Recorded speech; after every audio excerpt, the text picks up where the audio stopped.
Today, I'm going to talk about private school uniforms. I live in Toronto, and about 50 minutes from my house, there's maybe half a dozen private girls' schools. And whenever I'm driving around the city around lunchtime, I can't help but notice just how short the skirts are getting at these private schools. And it got me thinking, what led to this? Because private girls' schools all have dress codes, or at least they used to. And many of the dress codes said skirts had to be at least to the knee, if not just below the knee. So, what's happened? Here's my theory.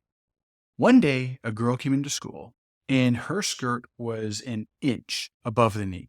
She walked into the school and she was a little hesitant because she thought somebody's going to call her out and she's going to get in trouble. 3:30 rolls around, the bell rings, and nobody says anything to her. A couple of her girlfriends come over and say, "Hey, what happened with your skirt? Did you get into any trouble?" She's like, "No, nobody said anything." Day two, five of her friends come in with skirts a little bit shorter. They're all a little hesitant, waiting for somebody to say something. 3:30 rolls around, and nobody does. A month later, 400 girls are coming to school with their skirts an inch shorter above the knee, and nobody says anything. Fast forward 8 months, and skirts are progressively getting shorter and shorter, and people aren't having conversations that reinforce the dress code.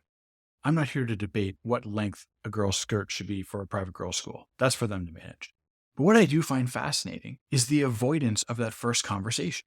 The very first girl who came into the school, where her uniform didn't meet the dress code, there was an opportunity for somebody to say something. And out of 150 or 200 faculty, somebody noticed and made a conscious decision not to say something. Well, it's just one girl. It's not that big a deal.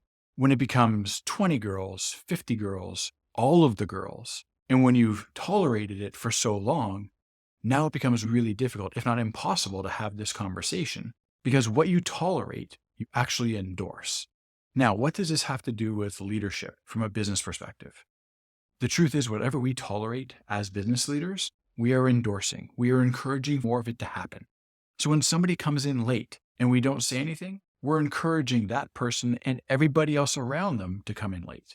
When somebody mistreats a peer and we say nothing, we are tolerating and endorsing that behavior to continue.